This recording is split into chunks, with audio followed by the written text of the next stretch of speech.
Welcome to another episode of the Hack My Age podcast. Today, we are having on for a third time my menopause bestie, Karen Martel. Yeah, we just can't stop talking. It's so fun to talk to her. We interviewed her. The first interview was back in August last year. And I really encourage you to listen to that one. Go back. I've got it in the show notes.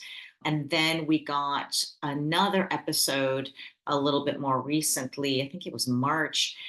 Again, we covered a ton, a ton. So in the part two, okay, I'm not going to talk about what we talked about in part one. You can go listen to that. In the part two, we covered the history of hormone therapy. We covered differences in delivery methods. We talked about the rules to follow when you are considering taking hormone replacement therapy. I hate that word replacement. I prefer like menopause hormone therapy. She talked about why some women gain weight in menopause and why some of us are gaining weight as well when we're on this hormone therapy, what it means and what to do about it.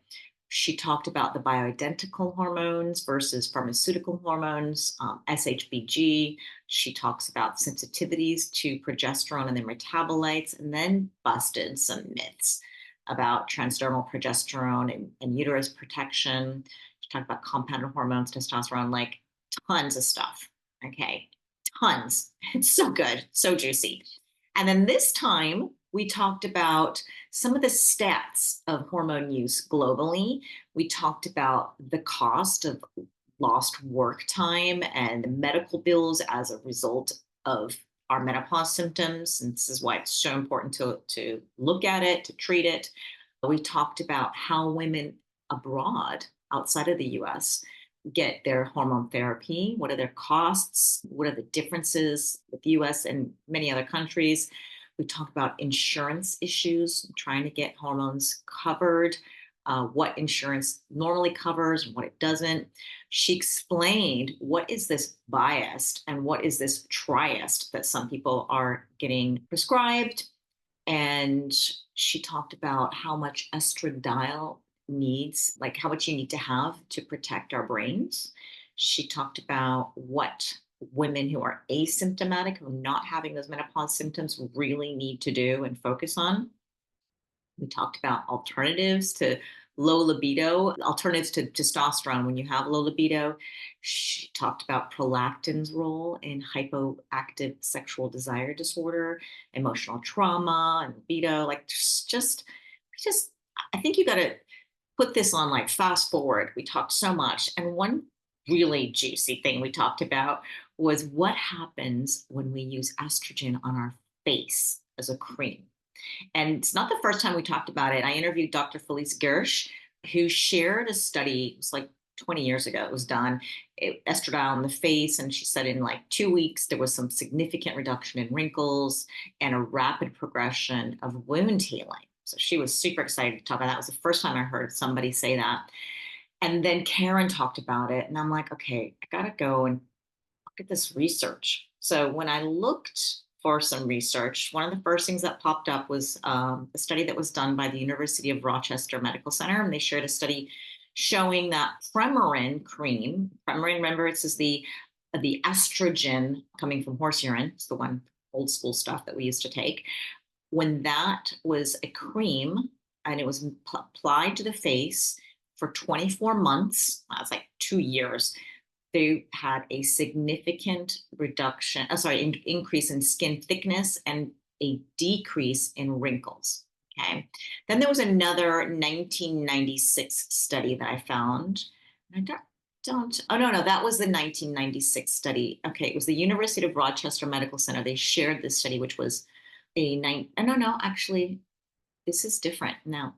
Sorry, I'm pulling out all this different research, but the second one I found was a 1996 study in the International Journal of Dermatology, the Department of Dermatology from the University of Vienna Medical School in Austria. And some interesting things that they did. They took 0.01% estradiol and 0.3% estriol. Okay, we talked about the differences really deeply in this episode as well. I think on all the episodes, we take a deep dive into all the different estrogens. And so in this study, they took those two different estrogens as topical creams and they got 59 premenopausal women. Okay, this is not perimenopausal women. This is probably women under the age of 40, maybe under 35. And these women were complaining about skin aging. Okay, like we can wait until they're 50. But all right, these women had skin problems. And so what they looked at is their skin hydration. They looked at skin biopsies. Okay, they were looking for collagen types 1 and 3. I mean, this is, yeah, pretty hardcore study because they really looked at not just a study going, hey, how do you see your skin and what is your, are you happy? Do you think that there's fewer wrinkles? No, they were actually taking measurements. And what they found after 6 months of putting this cream on their face, that the elasticity and the firmness of the skin had markedly improved, and the wrinkle depth and pore size, that both wrinkle depth and pore sizes had decreased by 61 to 100% in both groups. That's significant. And they also found that the skin moisture increased, and the measurement of the wrinkles showed significant or even highly significant decreases of wrinkle depth in both the estradiol and the estriol groups, because they were comparing against the two. And then there was some significant increases in type 3 collagen, and there was also combined with increased numbers of collagen fibers. This makes our skin more elastic. Had more moisture, more firmness, and reduced wrinkles. Like, that's huge. And then there was also, what's really interesting, that there was no systemic hormonal side effects in the body. So that's pretty cool. That's the study I think Karen Martel pulled out.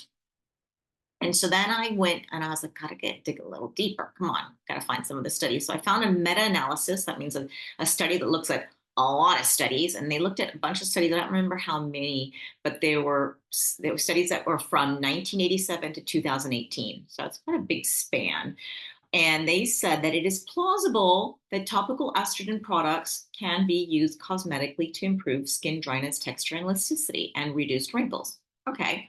But they said concerns exist with regard to safety of topical estradiol. More research needs to be done. So there you go. For every study, you can find support. You can find something that's maybe not, but it didn't say anything really horrible. That was just, okay, more needs to be studies to be done on the safety. And then there was a more recent study, because I was like, gosh, where are all these? I want something a bit more recent. There was a more recent 2020 study in the journal Dermatology and Therapy. They showed that local applications of estrogenic compounds known as SERMs, SERM, selective estrogen receptor modulators, including phytoestrogens, usually coming from plants, and they've been shown to repair and avoid deterioration in the facial area. So, like, all this really cool stuff. Actually, me personally, I'm gonna take a risk. I think I'm gonna try. I've been actually, what I do normally is the estradiol cream, because the estriol I take is just a little vaginal pellet. But the estradiol, when I rub it on my back of my knees or on my arms, I take a little bit of the residue and I just kind of put that on my face. But I'm excited to try Karen Martel's cream, because we talked about this cream that she just came up with called Estro 2 Rejuvenate, and it's a combination of estradiol and estriol. So it's a bias, but you can use it on your face and your body. So Estro 2 Rejuvenate is made out of 1 milligram estradiol and 4 milligrams of estriol. Okay, it's called bias, and she explains the ratios in the episode. And it was so interesting. She said that country singer LeAnn Rimes is using her cream because they have a mutual friend, and she explains what happened. And yeah, so she loved it and is using it. So if you're a fan, that was pretty cool. And then Karen talked about her own pores. They were huge in perimenopause, and I guess that happens, right?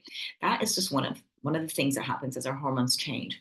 And that's a bit reflective of that University of Vienna Medical School study that was pulled out. So they also talked about pore size. And she noticed a significant difference when she started using the creams on her face.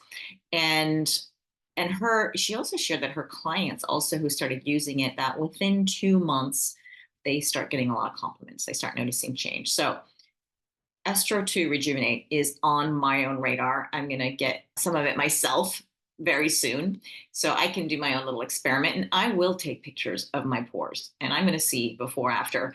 And I trust Karen completely. She's got no nasties in the ingredient list. It's all in there. You can read it all. She's got olive oil and shea butter and coconut oil and a lot of cool stuff in there. And she makes sure that it has the maximum bioavailability with it. She's just so fabulous that she's made this thing that's especially made for our face and our body. So you can win a free bottle of it too if you are in the Biohacking Menopause support group. So it's a membership program, and you can go to the show notes to jump in. Everyone who's in there has a chance to win. And you got to join before July 1st, because July 1st is when I'm going to make the announcement who is the lucky winner.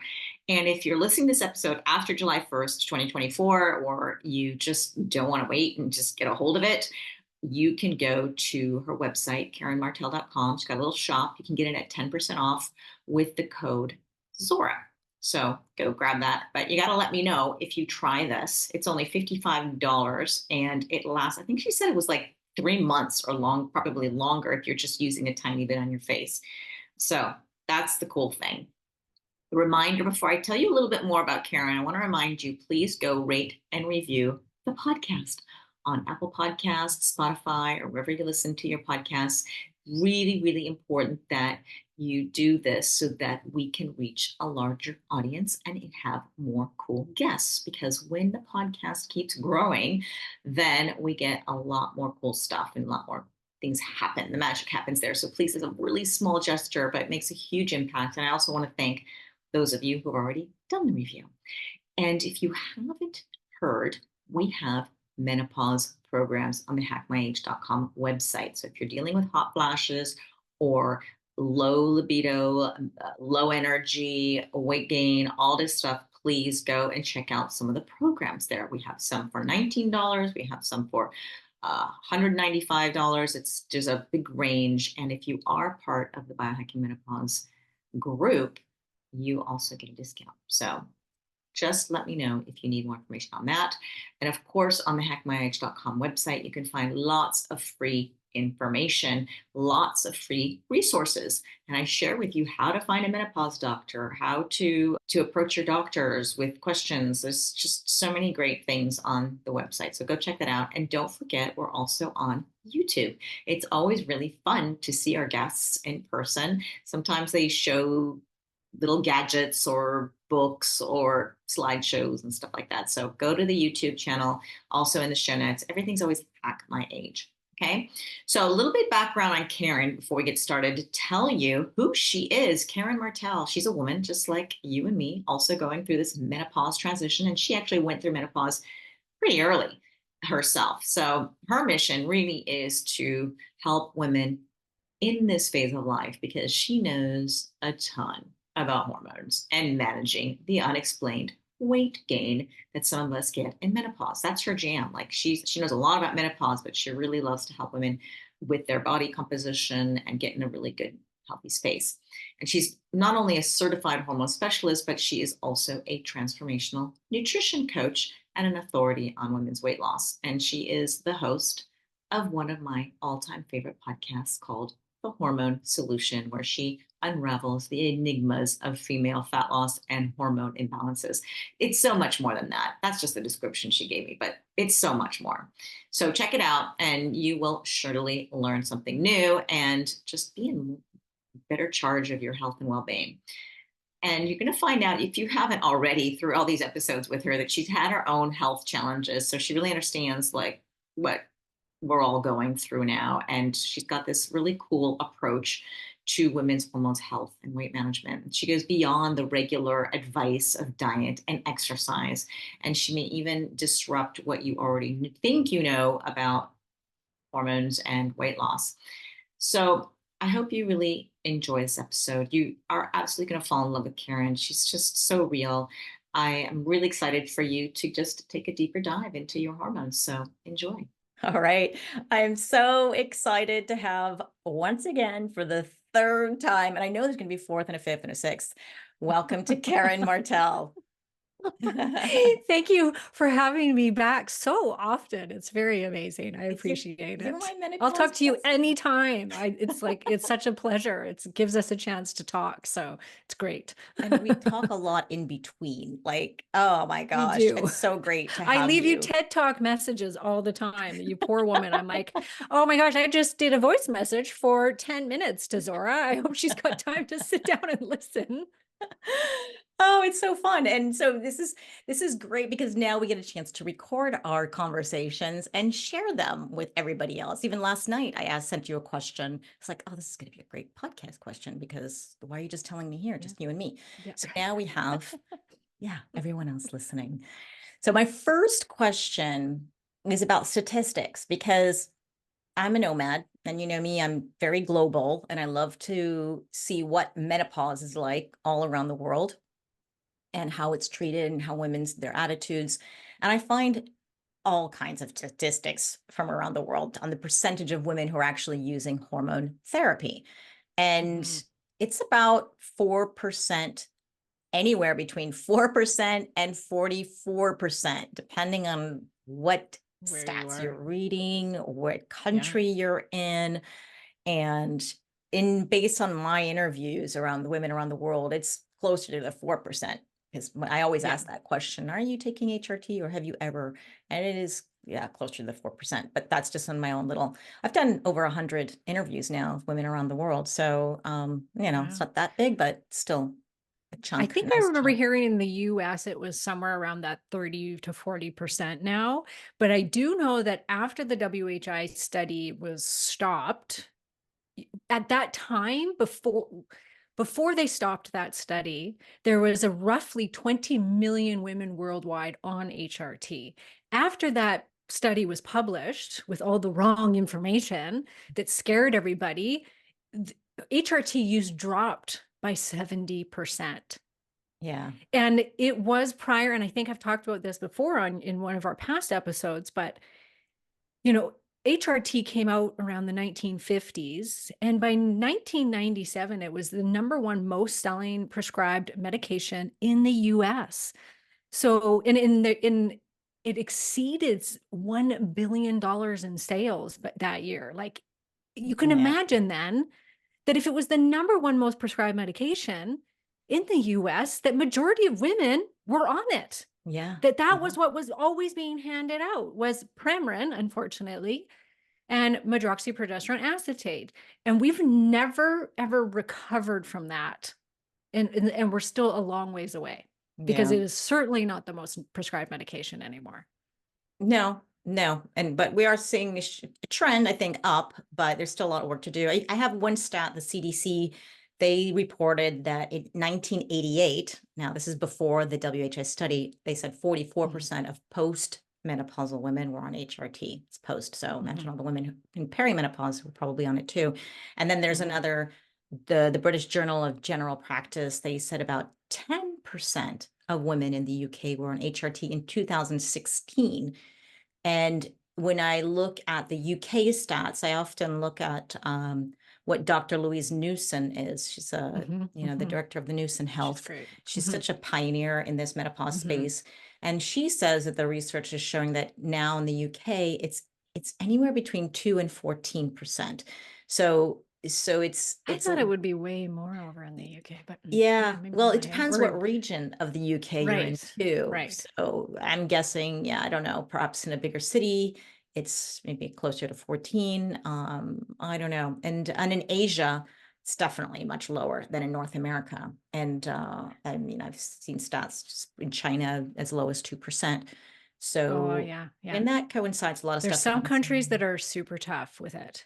But places like France, I do believe it's France, Hmm. they give women in menopause free hormone replacement therapy because they see the burden that it takes off, like how much of a burden it takes off their medical system by giving women free hormone replacement therapy.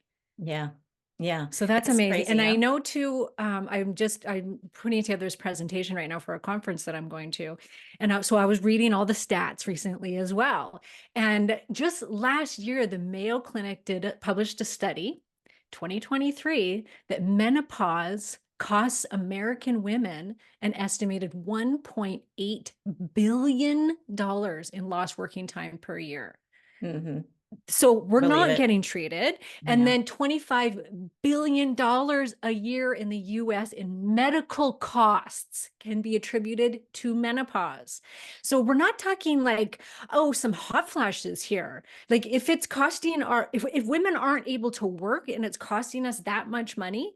And I Hmm. know this, like I know women that have had to quit their jobs because they're not getting the help that they need. They can't think right. They're super foggy. They're emotional. They're having a bad perimenopausal or menopausal journey and they're not getting the help. And so they're having to quit their freaking jobs. Sorry, but if this was a man, once again, imagine if men were having to stop working Yeah. because of some health issue that was happening to them. We wouldn't stand for it. It would never be stood. Like, it just drives me nuts. And I'm like, how is it that in 2023, it's costing that means that women are not getting proper treatment for the loss of their hormones if it's costing our medical system that much money. It's insane. And I have women in our membership group who told me clearly, yeah, they had to quit their jobs because their menopause experience was just so bad, so horrendous. And they want to go back and they're planning to go back, but they need help and they're spending their own good hard-earned cash. It's nothing supported by the government or anything. And I think Yeah. just to at least some of the experience that I have in Europe with this, yes, there are some countries that give this for free or very, very Yep. low cost. Yeah. However, the problem is that very often this is the local medical care. So you got to wait in line to see a doctor. And if you are lucky to see a doctor eventually, if you make it there, then Yeah. you need to qualify too. Same issues as we have in the US. And doctors in Holland, I know, for example, they have a quota, like how many women they can refer to the menopause specialist. You cannot do more than X number. So you got to like be worse than everybody else, like far worse. And once they Wow. reach that quota, they can't send any more women there. And you're just tough out of luck. And so, yeah, it's That's nice that you can get terrible. free stuff or very low cost stuff in Europe, but there's also a big waiting line. And that's a problem that needs to be resolved as well. So let's Yeah. talk about the price, actually, since we're talking about Mm-hmm. price, because I Mm-hmm. did this great post, this little post on Instagram and Facebook asking women, how much are you paying? You know, Mm-hmm. what's the I saw average that. cost tell us what country you're in too. And so you could see definitely the European countries were much lower cost, much more affordable. I spend about $30, between 30 and 60, depending if it's compounded. And I've got estradiol and estriol, and I've got progesterone and testosterone. So it's quite a bucket load, but it's still, and this is me paying privately out of pocket. Now, if I had to go through the local medical system, then of course, maybe cheaper, but it'll take a long time to get it. Progesterone, for example, is €5, which is like $6 for a month's supply. Wow. So it's very affordable. And I noticed that in the US, much more expensive, much more expensive. So it seems as women are spending closer to $100, if not more, on their hormone therapy. I mean, how much are you paying, or how Mm-hmm. much are you seeing in your community, either because you're in between Canada and the US? Yeah. So Canadians, if they have extended medical through work, so we get free medical care. But when it comes to prescriptions, if you don't have an extended medical plan through your work, you got to pay out of pocket for your prescriptions. So I personally am under my husband's, who's got a great medical plan.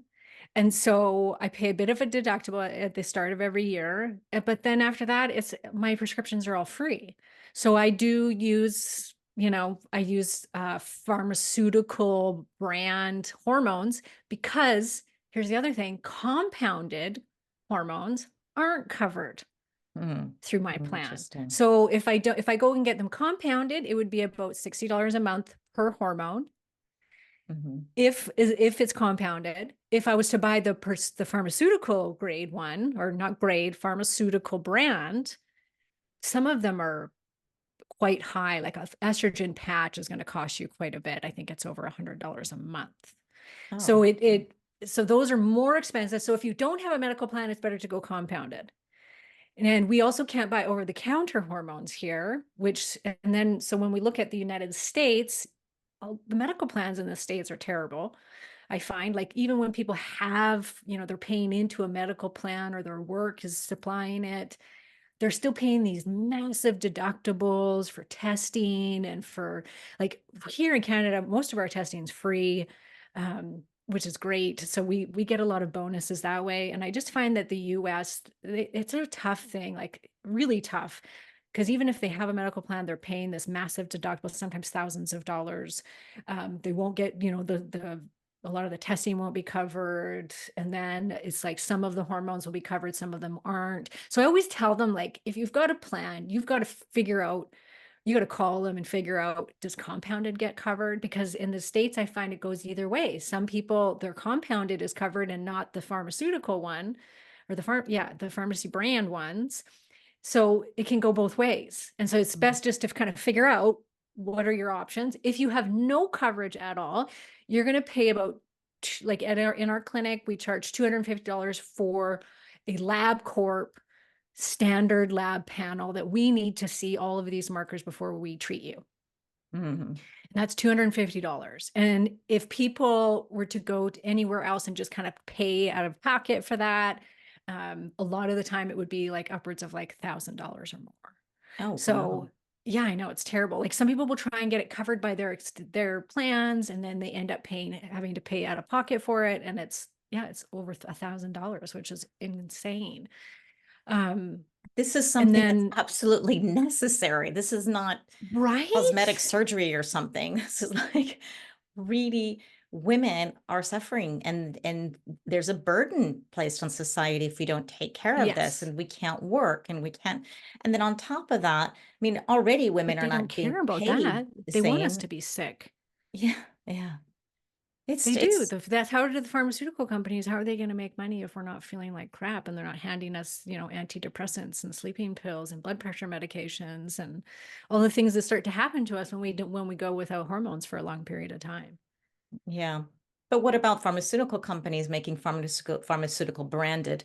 I mean, that that you can argue that's good or bad, but let's get that on the table at least. Yeah. If you can't get compounded, let's get big pharma at least to do something good, right? And it's got to come around. I mean, really, I just want every woman to be able to have access to any kind of hormone she can get. If that's just Well, gonna make her in the feel States, better. you guys at least have the option of over-the-counter progesterone, estrogen, pregnenolone, DHEA. The only one you can't get is testosterone and thyroid. Mm-hmm. And so, if I always tell women, if you can't afford to see a hormone practitioner and your doctor's not willing to help you, then look at those options. It's why I'm not trying to sell my own products here, but it is truly why I started my own line of over-the-counter hormone creams, because I was just coming across so many women that couldn't afford to see our practitioners because it is expensive. They charge a lot. We work with a team of doctors and nurse practitioners, and everybody's got to get paid. And so, to have that kind of care where you're sitting with somebody for an hour and a half, really going through everything, it's going to cost money. But if you can't afford that, what are you supposed to do? And your doctor's not helping you. And if they are and you have no extended medical, I've seen the patch cost women like $400 a month in the US.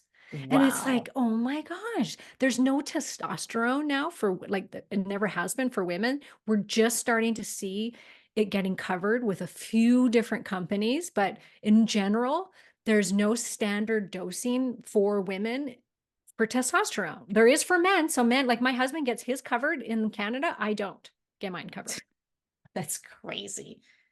Crazy. What? Like that just makes me so mad. Well, there we And go. it's like, how is that fair? But there's, so it's just starting. I just saw somebody post the other day that runs a hormone clinic where they put it through somebody's insurance and it actually got covered. And it was a woman. So we're maybe just starting to see the start of it. I know that in Europe, they just came out with a testosterone gel, I do believe, for women. Mm-hmm. So it's slowly but surely happening. But anyways, back to, yes, I created my own over-the-counter hormone creams that are so freaking affordable. You know, like a bottle for $55 is going to last a woman of progesterone like 3 months. Yeah, that's amazing. That's actually, I think this podcast is going to drop when we have your giveaway in our Biohacking Menopause membership community, because you are the giveaway for June. So if anybody's listening now, go and jump in and before July 1st, and then you have a chance to win these creams as well. So I'm excited because I'm going to finally get my hands on it at some point. I know we're trying to get me some. I want to try it out, especially the facial one, you know, because that's something I've never tried. Everybody loves that. Yeah, that it's the biggest selling product we've sold out of it. Like, oh yeah, it's like I can't keep it. It just flies off the shelf. So it's pretty exciting, and I've heard some really good reviews. Actually, and I'm allowed to say this, but Leanne Rimes, the country singer, uses it. And so I sent her some because we have a mutual friend, and she reached out to me and said, Leanne Rimes wants to try your creams. I'm like, oh, what? Oh my gosh, let me just send it to her. So I sent it to her, and, you know, she was going on some tour and blah, blah, blah. And so if anybody doesn't know who she is, she's a very famous singer, country singer. Yeah. And so anyways, but yeah, so now she's using them, my creams, because she loves them so much. And I'm like, wow, and she was on hormone replacement therapy. And so I was pretty excited to hear that. Oh, congratulations. That's the first of many. Because I don't know anyone else making hormone creams that we can use for the face on top of it. Because I always generally say to the women who, you know, we buy these pharmaceutical gels and stuff, and I was don't rub it like on your face. If there's extra on your hand, you know, we can put it, but I'm a little cautious. I'm not really sure, but it's so nice to know that you have something that's specially formulated that it's totally safe to be able to use on our face too. So I want to do like a transformation. I'm going to take a before photo, and then after 3 months, try it again. I wish I would have, because my pores, I swear, they like, I wish I would have done before and after pictures, but I started to go into menopause quite early. And what I noticed was that I started getting enlarged pores, and I've always had really nice skin. I've been very blessed with nice skin. And so that was very shocking to me because I didn't expect that to happen, where looking up close, you know, you get those magnifying mirrors because we can't see anymore because we're losing our eyesight. Oh, why? Because of the light in my eyes? Yeah, because it just causes facial dysmorphia. Like, you don't know. No. Oh no. I look at it and I'm like, oh my God, look at how amazing my skin looks. So I have the opposite. I'm like, because when I first did it, my pores were so black and all enlarged. And I was like, what is happening to my skin? And so I started using topical biased on my face, and I have never had a problem since. And I think we went over this last time, but in the research, it showed in 6 months of using topical estradiol or estriol, their pores shrunk from 60 to 100%. Wow.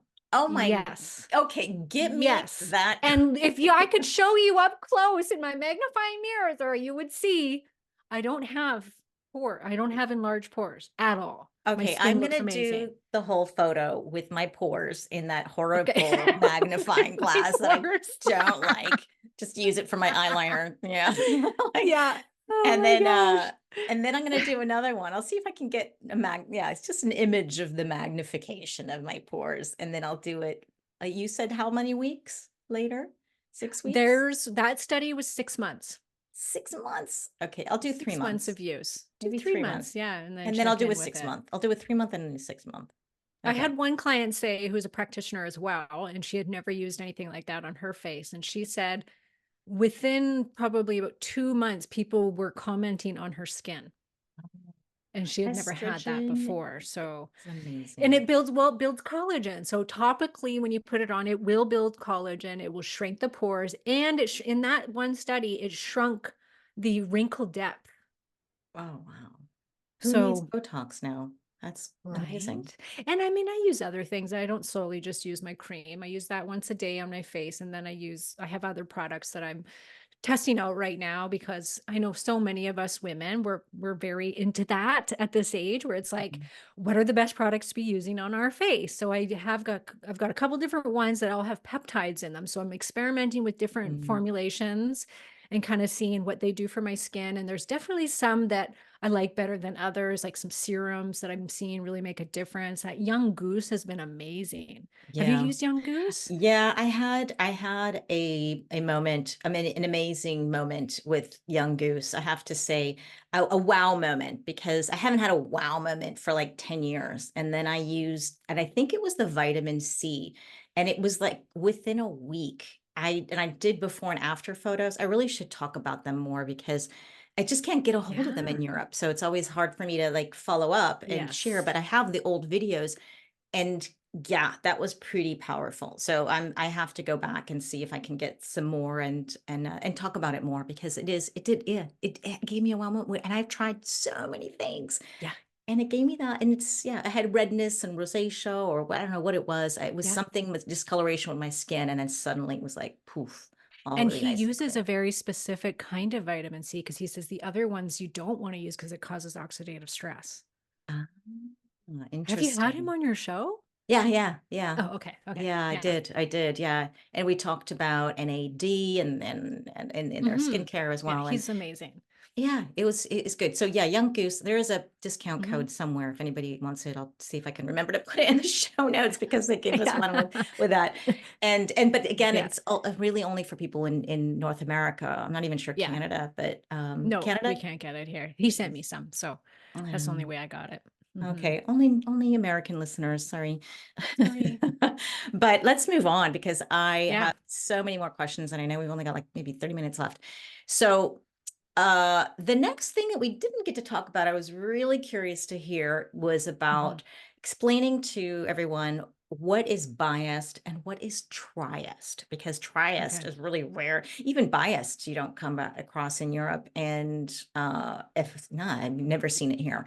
So how often is this Yeah. used in North America? What are the differences, and what in the world is this, Hmm. Hmm. triest? There's a lot of controversy over it too. It's one of those kind of, it can be very hotly debated in the world of hormones. So the public probably wouldn't hear about it, but me being a practitioner and a hormone coach, I hear it all the time. And this debate of, do we use biased or do we use estradiol? So biased, for everybody that doesn't know, it's a combination of two estrogens, estradiol and estriol. There's three main estrogens. We got estrone, estradiol, and estriol. Estriol is the weakest of the three, and it's the one that we produce mostly when we're pregnant. We will have a little bit of estradiol, and estrone can both convert down into estriol, and that's what makes the estriol. Unless we're pregnant, the uterus will make it. So in our fertile life, when we're not pregnant, we have very small amounts of estriol in most cases. There's an odd woman that I'll test where she's actually got really high levels of estriol, but that's really rare. Really, Mhm. and I've done thousands of labs on estriol, and even Dutch metabolite testing on estriol. And it's very rare that I see a woman's estriol high, or especially higher than estradiol or estrone, once in a very blue moon. I've also heard that it's really, like, it really addresses the vagina dryness, because of, we're very rich in the receptors for estriol in the vagina tissue, which is called the beta receptor. So estriol, very, very weak. It sits on what's called the beta receptor, and it sits very, very short amount of time and then gets back off. So it's like it sits on the receptor, it does its signaling to the cell, gets right off within minutes. And beta, the beta receptor, you can think of it as like a softer signaling compared to the other receptor, which is the alpha receptor. And you can, alpha, just like it sounds, it's the alpha dog. It's stronger, it's more potent, and it has a whole, both of them have different jobs. Estradiol has an equal 50-50 to the beta receptor and to the alpha receptor. And it's the strongest out of the three. And so it's going to sit on both of those receptors, and it's going to sit for a while. Estrone is primarily the alpha receptor. Now, alpha, when out of control, is not a good thing because it's more of the growth signaling. So we need it. And it's why estrone is actually really important for bone health. Because bone proliferation, right? We want some proliferation. We want some growth. Growth signaling's okay. It's growth out of control that we don't want. So estrone sits for a while, and it sits on the alpha receptor. So we've got these three different estrogens. And when we first started using compounded hormone replacement therapy, they made Trieste, which they thought, okay, well, women have all three estrogens, so let's make a cream with all three estrogens so we can mimic what she makes. What they didn't realize was a lot of women will hold on to their estrone because estrone is made primarily out of fat cells. Rather, estradiol is made primarily in the ovaries. We get a little bit through the adrenal system, but primarily you're looking at estradiol being made 100% from testosterone in the ovaries. Testosterone's made, it aromatizes into estradiol. And then estradiol and estrone will convert its way down into estriol for what your body's going to need, basically, is how it's thought of. So estrone, they realized, was inflammatory because of our environment right now being so estrogenic. We already have these super harsh estrogens in our environment that actually boot out our own estrogen and will sit on our receptors because they're stronger and more powerful and signal as a very potent estrogen, chemical estrogen on the receptors. And so because we have these environmental toxic estrogens coming at us everywhere, and then we're seeing women gain a bunch of weight come perimenopause and menopause, which then makes them produce more estrone. And then so a lot of women will become estrone dominant because they're gaining weight, and then their fat cells are making it more estrone. And so it's this vicious cycle. The more weight you gain, the more estrone you make, the more estrone you make, the more inflammatory you are. And it just continues. So they realize, this is very proliferative. It can cause inflammation if it gets too high. So they decided, no, we don't want to put estrone into this because estradiol will also convert to estrone, and estrone will convert to estradiol. So then they got rid of Trieste for the most part. And now compounding pharmacies are making a lot of bias, the estradiol and estriol. Typical ratio is 80% estriol, 20% estradiol. That's the most common ratio that you'll find, but that ratio can be changed to however the practitioner wants. So if they want to do 50-50 or 80% estradiol, 20% estriol, they can do that. But what's taught in hormone school, we'll call it hormone school, to most practitioners who are training to, specialize in bioidentical hormone therapy, are being taught to use an 80-20 ratio, mostly estriol, because Jonathan Wright, who's known as like the godfather of bioidentical hormones, basically came out and said, like, why aren't we using all of this estriol? Because estriol is not proliferative. It's breast protective because it's not going to make anything proliferate because there's no sitting on the alpha receptor. And it's a very weak estrogen, and it can get rid of those, those simple symptoms. Well, not simple, but, like the little symptoms like hot flashes and night sweats, great for vagina atrophy and dryness. So it was like, yeah, this is great. It works to get rid of some of these nasty symptoms that we're getting.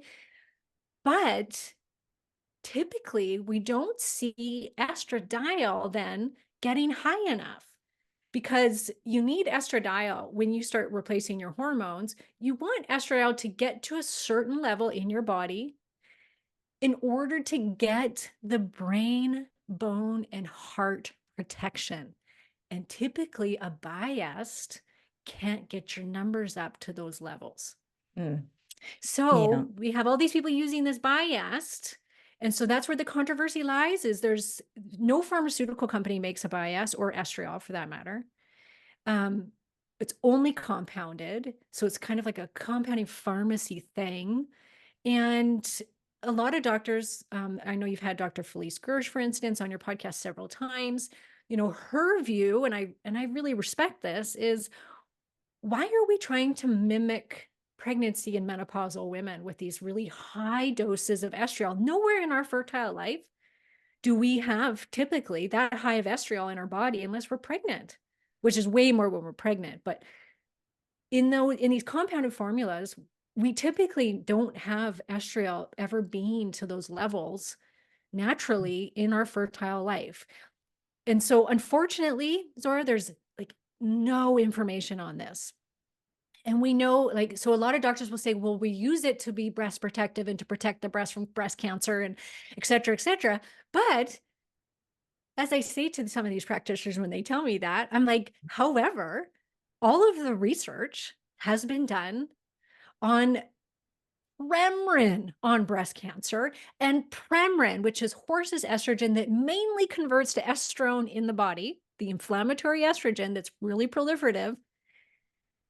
All of the evidence points towards, I think except for one study, shows that Premarin use lowers a woman's risk of breast cancer by like 24%, not just a small number.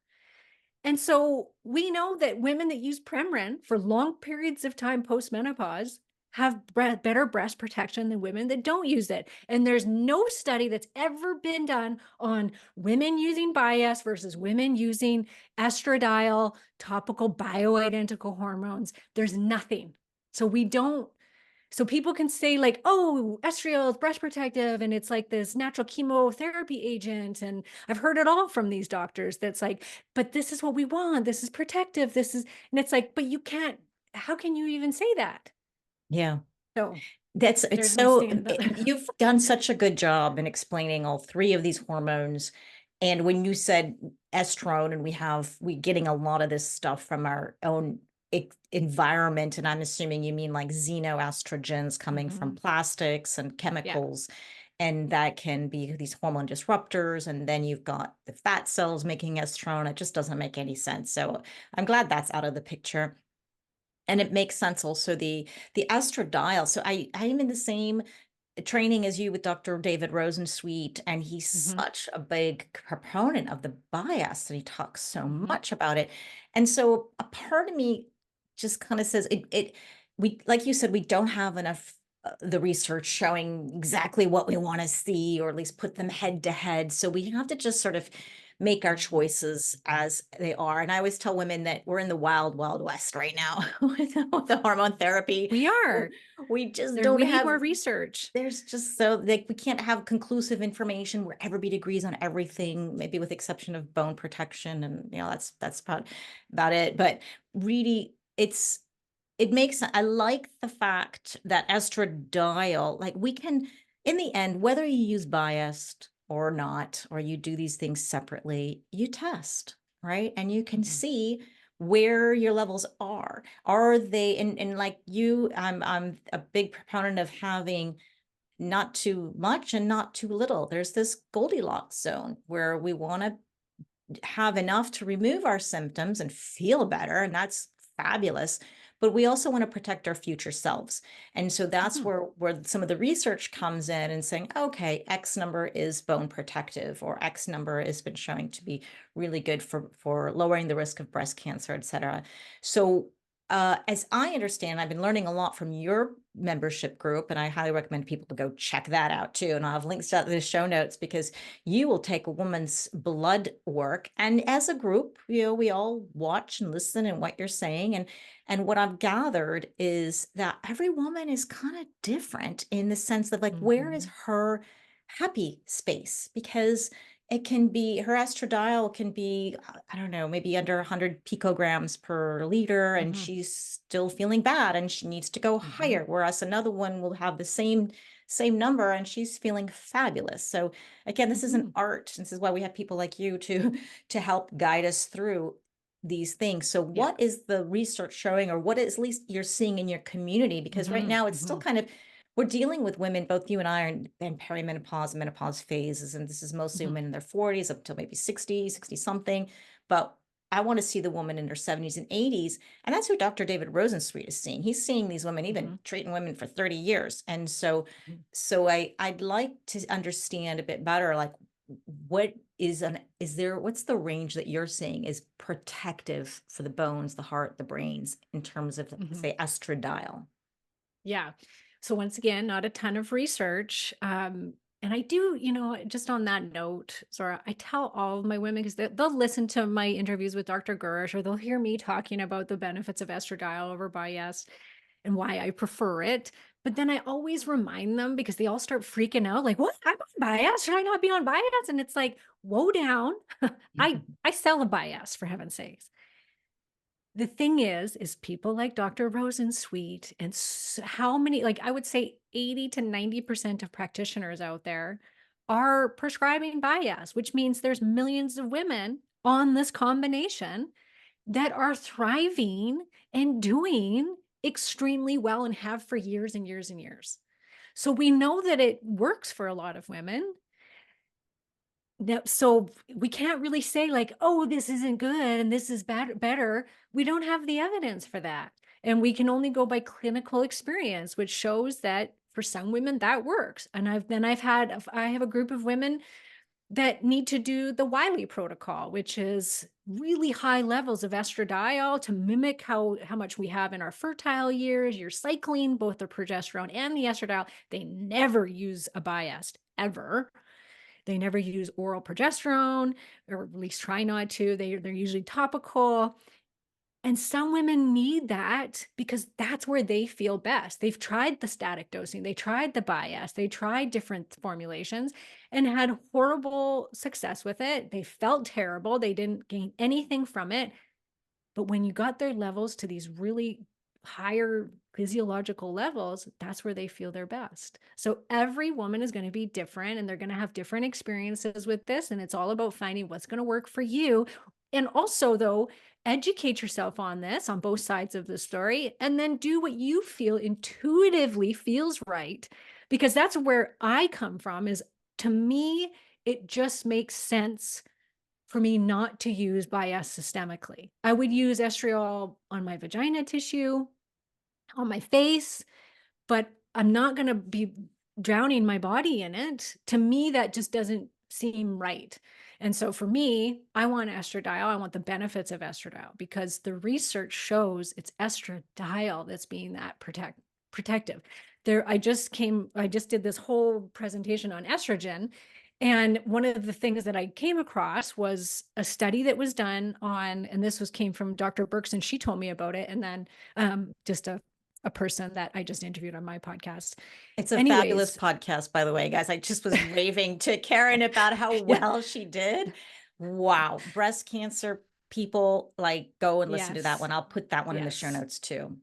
Sorry, Well, I she had had to interrupt mentioned you. It this was so study. So good. then I was like, what? So I went and looked up the study so I could talk about it in my presentation. And this study had women, there was 3 groups of women, one on no estrogen replacement, one on one milligram of estradiol, and another group of women on 2 milligrams of estradiol a day. These were menopausal women.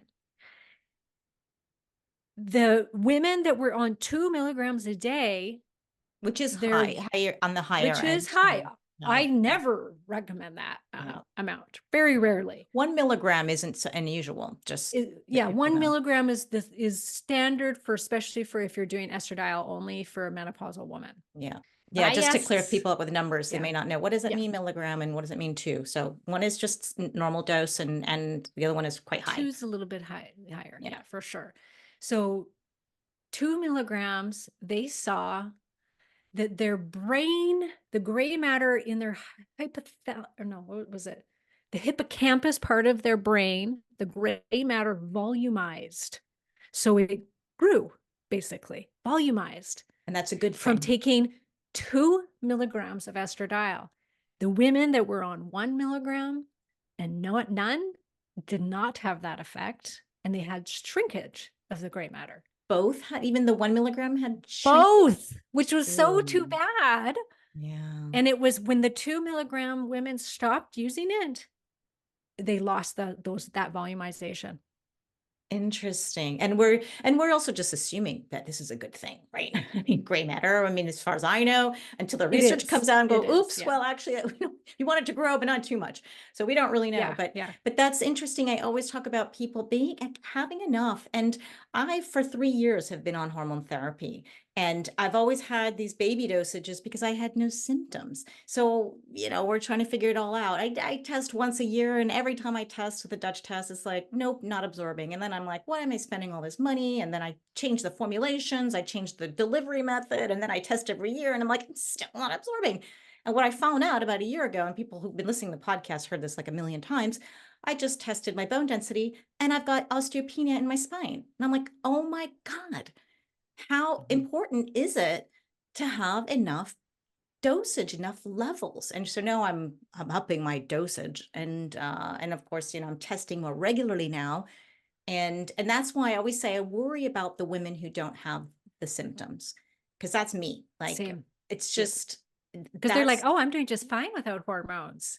And they're Yeah. just kind of like all hoity-toity about it a lot of the time too. Like, I don't need hormones. Yes. I don't have hot flashes and night sweats. And it's like, but what's going on the inside?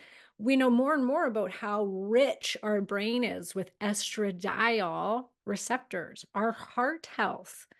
We need estradiol for our heart health. There was a great study in PubMed that showed that women that got their estradiol up to 65 picograms per milliliter or higher on hormone replacement therapy on estradiol is when they got the bone protection. So that's what we typically aim for in our clinic, is to get women in menopause in that range so that they can get the bone protection that we're hoping for because of that study.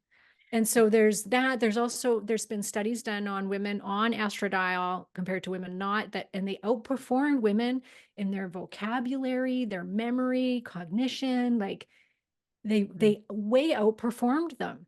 And so for brain health, and we know Alzheimer's, we talked about this before, dementia, there was a great study with 400,000 women, which is a ton of participants in University of Arizona, showed women that used estradiol, once again, not estriol or biest, in menopause for 6 years or longer had a 70% decrease in developing Alzheimer's and dementia.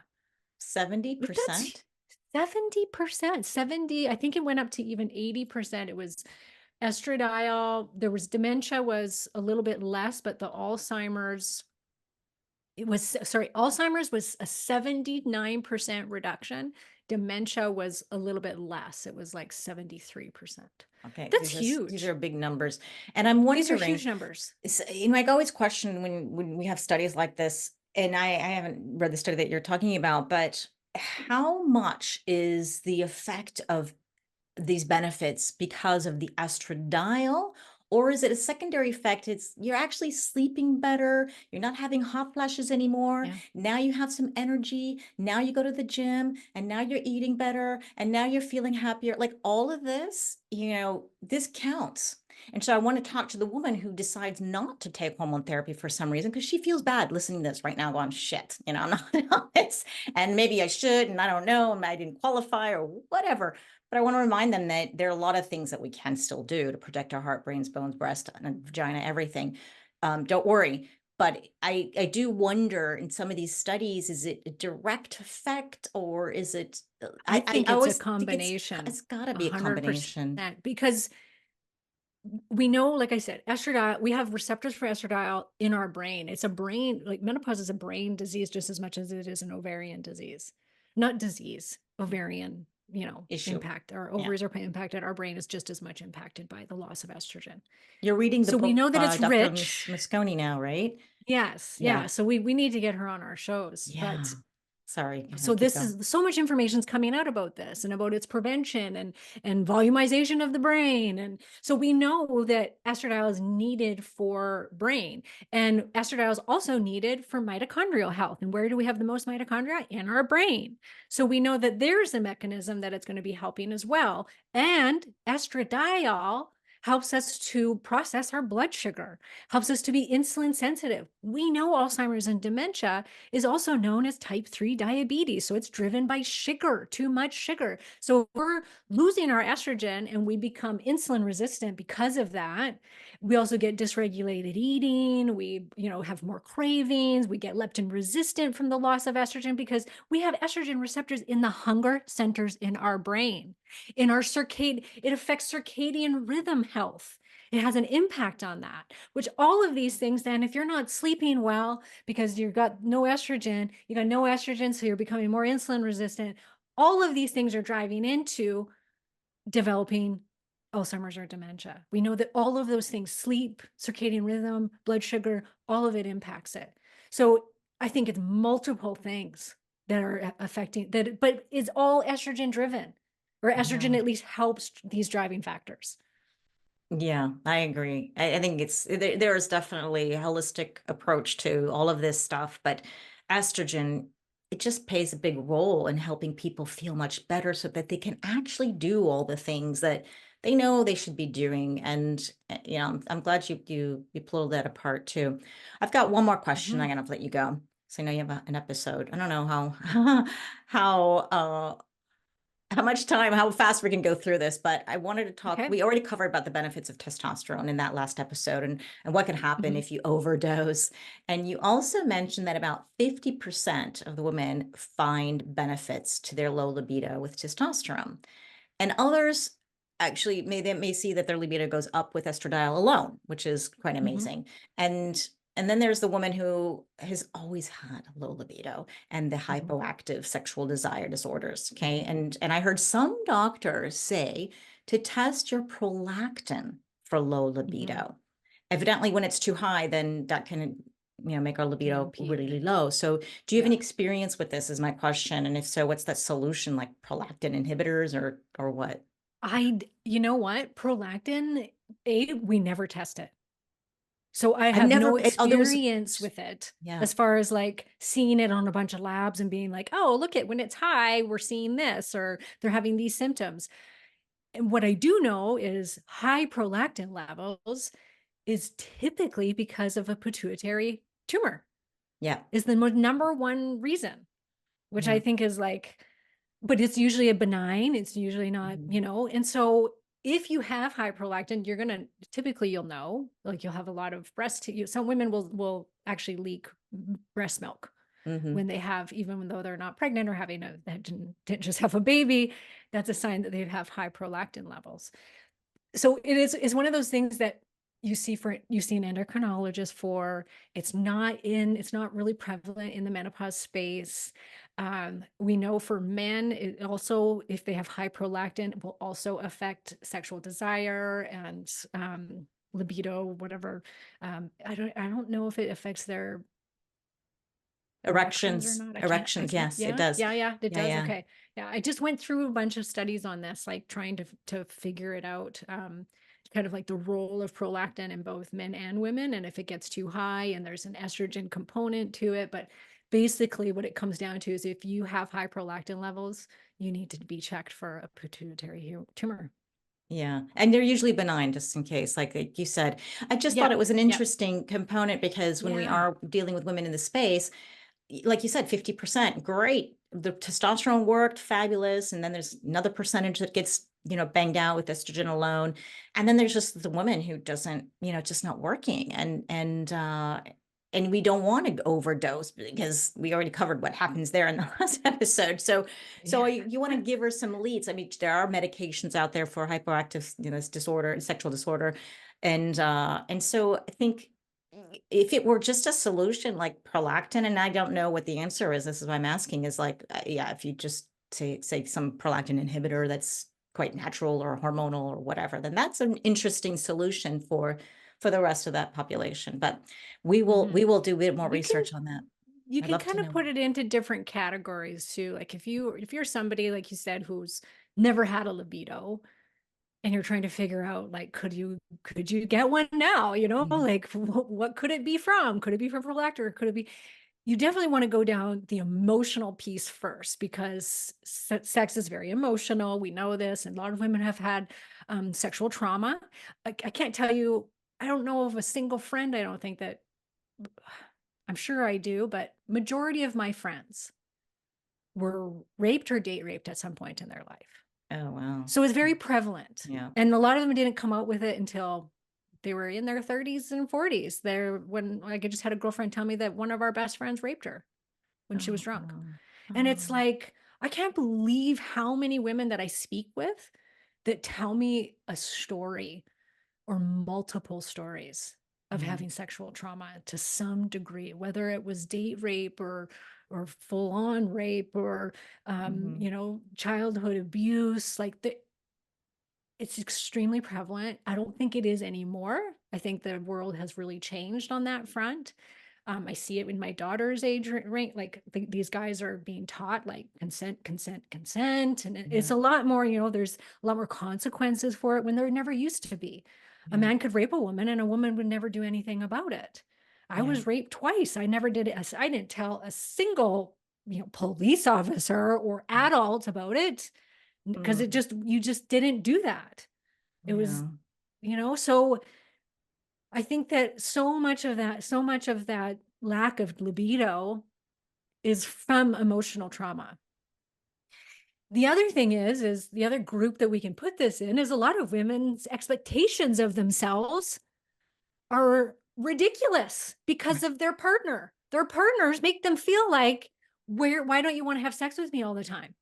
I Yeah. want to have sex 3 times a week. I'm so attracted to you. I love your body. You're beautiful. Why don't you want to have sex with me?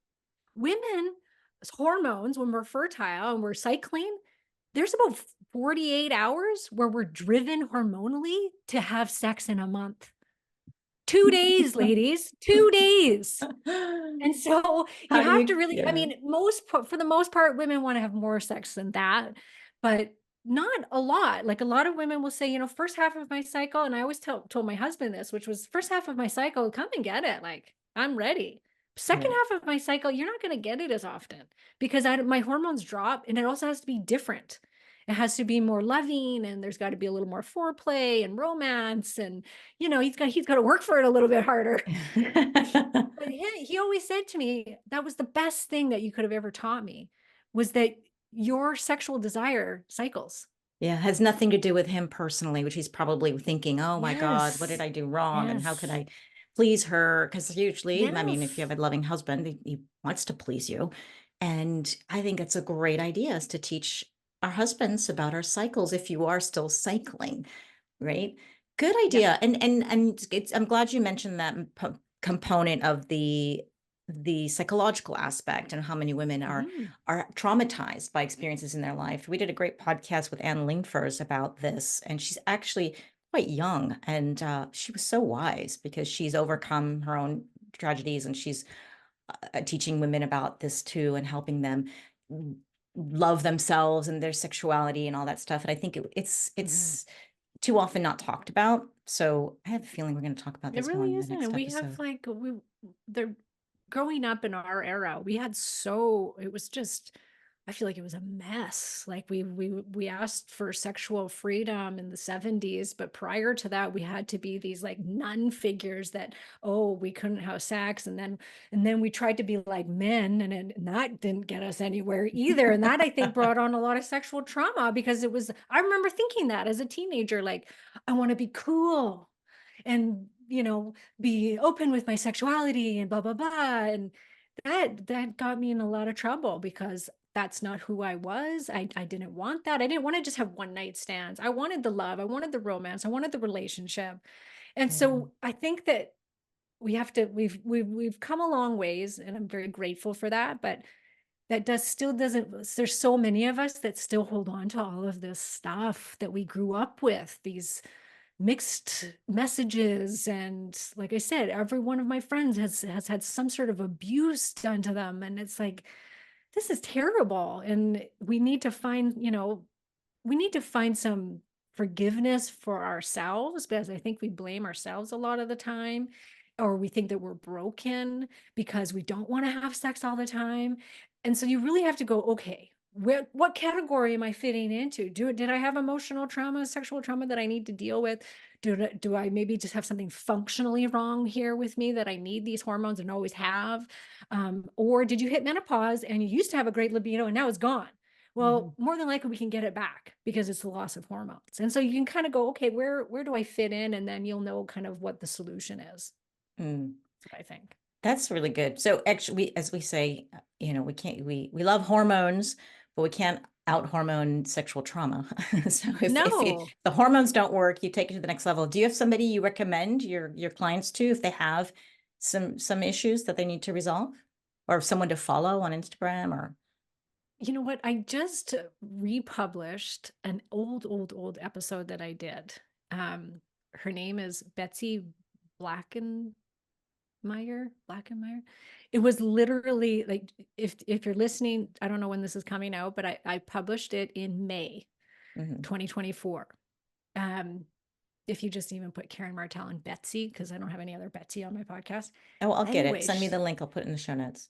it just reminded me of this, because here's a woman that grew up, being sexually repressed, didn't even look at her own vagina until she was in her 40s, was not taught anything, never had an orgasm, and then went on a sexual crusade to discover her body. Like, she did things like looked at her vagina in the mirror every single day.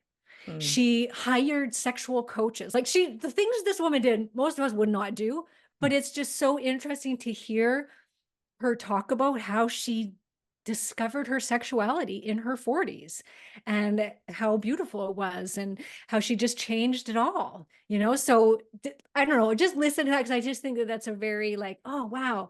The other thing is I haven't read it, it's on my list, but every single person tells me every man and woman needs to read this book, and that is called Come As You Are. I heard about this book. Yeah. See? Yeah. I can't Yeah. remember the author's name, but everybody says, oh my gosh, you have to read this. And like, my sister's husband read it and was blown away about what he learned about women's bodies and sexuality. And so I've just heard this so many times. So I would highly recommend reading that book as a great starting place. But besides that, I don't know personally any sexual, like, psychologists or coaches. Okay. Well, we'll find out through your guest there too. I'm sure. Well, there's always Yeah, a way. yeah. And I can always Yeah, recommend yeah. Annalene first. We did a good podcast with her too. I'll try to remember to put all these links in the Oh, notes. Lauren Brim. I think she sees people. I did a podcast with her too. She was very interesting. She taught me a lot about the clitoris that I had no idea about. Ooh. So Lauren Brim, BRIMM, and she is a Okay. sexual psychologist or something, but she does either workshops or she's got online programs. Super interesting, like, to hear her talk. So I did a podcast with her, so you can look that up. And so she's a good resource. Awesome. I'm gonna have to let you go because I know you got Yeah, I know. a meeting right I know. now, but I want to Zora, let we people. can just keep talking. I know we can.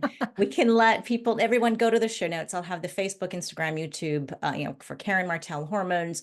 You can take the hormone quiz that she has on her website that can tell you which hormones could be stopping you from losing weight, because weight loss and body composition is your jam. And we have a coupon code too for your people for my creams. What was yes. it, Zora 10? Did we make it Zora 10? Or I don't we made it remember. whatever your one Okay. is. I usually all like the just time. Zora. Okay, and then it's just Zora, Zora. and you can get 10% off. It'll be in the show notes. Still have the code for the On Track weight loss program group? Yeah, it's still going. Cool. Zora 50, 50% off. 50. Yeah. That's still good? Yes. Yeah. But I want people to go into your group. Yeah. And my group. Yeah. They're just different. So They are. Yeah. Yeah. They're both good.